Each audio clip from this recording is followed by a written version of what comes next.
সবাইকে স্বাগত জানাচ্ছি। আমি ফিরোজ তোহা। শুরুতেই সংবাদ শিরোনাম। বাংলাদেশের সর্বশেষ গুরুত্বপূর্ণ আপডেট সংবাদে আপনাকে স্বাগত। শুরুতে সংবাদ শিরোনাম, এরপর বিস্তারিত।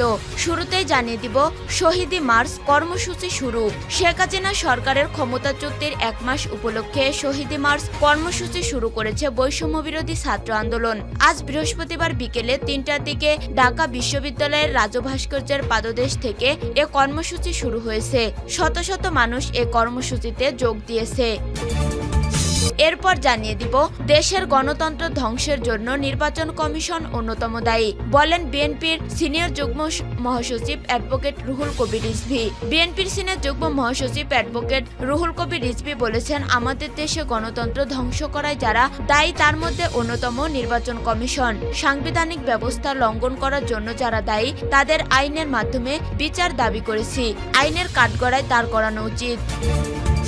এদিকে নীলফামারীতে হাসিনা কাদের সহ 126 জনের বিরুদ্ধে মামলা। নীলফামারীতে দলীয় কার্যালয়ে, বাড়িতে, ব্যবসা প্রতিষ্ঠান ও ছাত্র জনতার উপর হামলা, ভাঙচুর ও অগ্নিসংযোগের অভিযোগে সাবেক প্রধানমন্ত্রী শেখ হাসিনা ও সাবেক সেতুমন্ত্রী ওবায়দুল কাদের সহ 126 জনের বিরুদ্ধে মামলা হয়েছে। বৃহস্পতিবার 5 আগস্ট বিকেলে জেলা আদালতে মামলা করেন জেলা স্বেচ্ছাসেবক দলের ভারপ্রাপ্ত সভাপতি আব্দুস সালাম বাবলা। এতে অজ্ঞাত আরও 300 জনকে আসামি করা হয়েছে।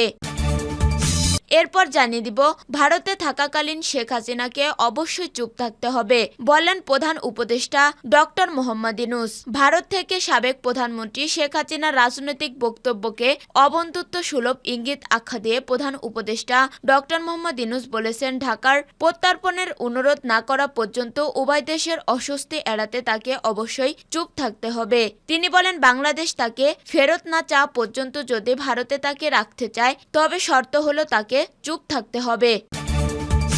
এদিকে সাবেক স্পিকার শিরীন শারমিন সহ পরিবারের ব্যাংক হিসাব তলব। জাতীয় সংসদের সাবেক স্পিকার শিরীন শারমিন চৌধুরী তার স্বামী, সন্তান সহ পরিবারের 5 জনের ব্যাংক হিসাবের তথ্য চেয়েছেন বিএফআইইউ। বাংলাদেশ ব্যাংকের আর্থিক গোয়েন্দা সংস্থা বাংলাদেশ ফিনান্সিয়াল ইন্টেলিজেন্স ইউনিট দেশের বিভিন্ন ব্যাংক ও আর্থিক প্রতিষ্ঠানের কাছে এ সংক্রান্ত চিঠি পাঠিয়েছে। চিঠিতে শিরীন শারমিন চৌধুরী, তার স্বামী সৈয়দ ইশতিয়াক হোসেন, ছেলে সৈয়দ এফতেশমান রফিক ও মেয়ে লামিসা শিরিন হুসাইন এবং মোহাম্মদ শফিউল ইসলামের ব্যাংক হিসাবের তথ্য পাঠাতে নির্দেশ দেওয়া হয়েছে।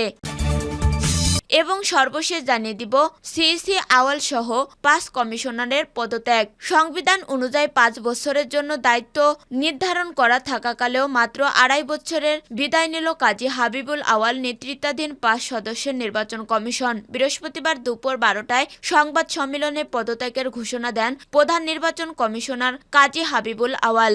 নির্বাচন কমিশনার ব্রিগেডিয়ার জেনারেল অবসরপ্রাপ্ত মোহাম্মদ আহসান হাবিব খান, বেগম রাশেদা সুলতানা, মোহাম্মদ আলমগীর ও মোহাম্মদ আনিসুল রহমান পদত্যাগ করেছেন। সংবাদ সম্মেলনে কাজী হাবিবুল আওয়াল বলেন, প্রতিটি সাধারণ নির্বাচন নির্দলীয় তত্ত্বাবধায়ক সরকারের অধীনে অনুষ্ঠিত হলে উদ্দেশ্য অর্জন করে আরও সুনিশ্চিত হতে পারে। পরিশেষে আপনাদের অবহিত করতে চাই, আমিনসহ মাননীয় কমিশনারগণ দেশের পরবর্তী বিরাজমান অবস্থায় পদত্যাগ করতে মনস্থির করেছে।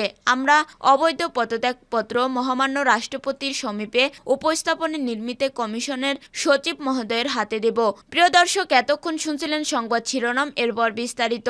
তবে তার আগে বন্ধু, জানিয়ে দিন আপনি কোন স্থান থেকে আমাদের সংবাদটি দেখছেন এবং শুনছেন। জানিয়ে দিন এই সংবাদ সম্পর্কে আপনার মূল্যবান মতামত। আর আপনি যদি আমাদের চ্যানেলে নতুন হয়ে থাকেন তাহলে ভিডিওটি দেখতে দেখতে চ্যানেলটি সাবস্ক্রাইব করে রাখুন, যাতে করে আমাদের পরবর্তী সংবাদগুলো সবার আগে আপনার কাছে পৌঁছে যায়। এবারে বিস্তারিত। শহীদি মার্চ কর্মসূচি শুরু। শেখ হাসিনা সরকারের ক্ষমতাচ্যুতির 1 মাস উপলক্ষে শহীদি মার্চ কর্মসূচি শুরু করেছে বৈষম্য বিরোধী ছাত্র আন্দোলন। আজ বৃহস্পতিবার বিকাল 3টার দিকে ঢাকা বিশ্ববিদ্যালয়ের রাজু ভাস্কর্যের পাদদেশ থেকে এই কর্মসূচি শুরু হয়েছে। শত শত মানুষ এ কর্মসূচিতে যোগ দিয়েছে। এরপর নীলক্ষেত, নিউ মার্কেট, কলাবাগান, মিরপুর রোড ধরে মানিক মিয়া অ্যাভিনিউ ও সংসদ ভবনের সামনে দিয়ে ফার্মগেট, কারওয়ান বাজার, শাহবাগ ও রাজু ভাস্কর্য হয়ে কেন্দ্রীয় শহীদ মিনারে গিয়ে এই কর্মসূচি শেষ হবে। ছাত্র জনতার গণ অভ্যুত্থানের 1 মাস পূর্তি উপলক্ষে সারা দেশে ইউনিয়ন থেকে থানা পর্যায়ে এই কর্মসূচি পালন করার ঘোষণা দেওয়া হয়েছে।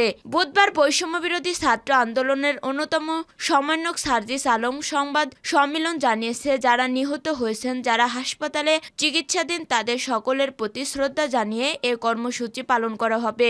গত 5 আগস্ট তুমুল আন্দোলনের মুখে প্রধানমন্ত্রী পদত্যাগ করে ভারতে পালিয়ে যান শেখ হাসিনা।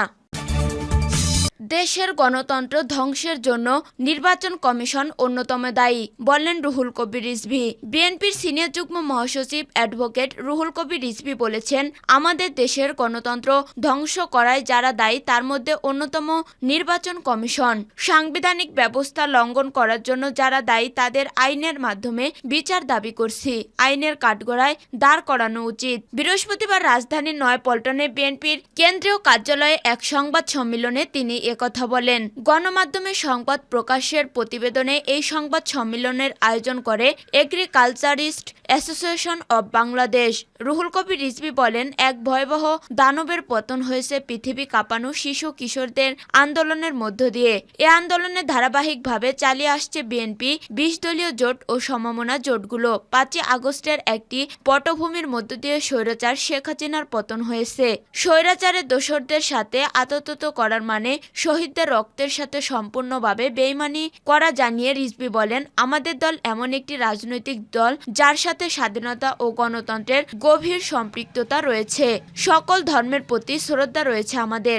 সাংবাদিকদের প্রশ্নের জবাবে তিনি বলেন, 1997 সালে সব গণমাধ্যম বন্ধ করেছিল, শুধুমাত্র 4টি পত্রিকা রেখে আওয়ামী লীগ বাকশাল কায়েম করেছিল। এবার ভিন্ন রূপে বাকশাল কায়েম করেছিল আওয়ামী লীগ, পত্রিকা বন্ধ করেনি। তবু দিগন্ত টিভি, ইসলামিক টিভি আমাদের দেশ দিনকাল বন্ধ করেছে, কিন্তু মালিকানা দিয়েছে আওয়ামী লীগের একনিষ্ঠদের, যারা সারাক্ষণ আওয়ামী লীগের প্রচার মাধ্যম হিসেবে কাজ করছে। গণমাধ্যমের মূল কাজ সত্য উদ্ঘাটন করে নিষ্ঠা বস্তু খবর পরিবেশন করা, এটাই গণতন্ত্র। এর বাহিরে গেলে সেটা গণতন্ত্র নয়, প্রচার মাধ্যম বা স্বৈরাচারের ডাঙ্গা। প্রকৃত গণতান্ত্রিক দেশে স্থিতিশীল বজায় রাখতে ভূমিকা রাখে গণমাধ্যম। রাষ্ট্রীয় গণতন্ত্রকে বিকাশ করতে হলে একমাত্র উপাদান হচ্ছে স্বাধীন গণমাধ্যম। আবার সে গণমাধ্যমকে অবশ্যই সত্য বস্তুনিষ্ঠ সংবাদ প্রকাশ করতে হবে। নীলফামারীতে হাসিনা কাদের সহ 126 জনের বিরুদ্ধে মামলা। নীলফামারীতে দলীয় কার্যালয়ের বাড়িতে, ব্যবসা প্রতিষ্ঠান ও ছাত্র জনতার উপর হামলা, ভাঙচুর ও অগ্নিসংযোগের অভিযোগে সাবেক প্রধানমন্ত্রী শেখ হাসিনা ও সাবেক সেতুমন্ত্রী ওবায়দুল কাদের সহ 126 আওয়ামী লীগ নেতাকর্মীর বিরুদ্ধে মামলা হয়েছে। বৃহস্পতিবার 5 সেপ্টেম্বর বিকালে জেলা আদালতে মামলা করেন জেলা স্বেচ্ছাসেবক দলের ভারপ্রাপ্ত সভাপতি আব্দুস সালাম বাবলা। এতে অজ্ঞাত আরও 300 জনকে আসামি করা হয়েছে। উল্লেখযোগ্য আসামিদের মধ্যে রয়েছে সাবেক স্বরাষ্ট্রমন্ত্রী আসাদুজ্জামান খান কামাল, ছাত্রলীগের কেন্দ্রীয় নির্বাহী সংসদের সভাপতি সাদ্দাম হোসেন, নীলফামারী 2 আসনের সাবেক সংসদ সদস্য আসাদুজ্জামান নূর, জেলা আওয়ামী লীগের সভাপতি দেওয়ান কামাল আহমেদ, সাধারণ সম্পাদক মমতাজুল হক, সদর উপজেলা আওয়ামী লীগের সভাপতি আবুজার রহমান, জেলা স্বেচ্ছাসেবক লীগের সভাপতি মিঠু, সাধারণ সম্পাদক রাসেল আমিন স্বপন, জেলা ছাত্রলীগের সভাপতি মোহাম্মদ মনিরুল হাসান শাহ আপেল, সাধারণ সম্পাদক মাসুদ সরকার প্রমুখ।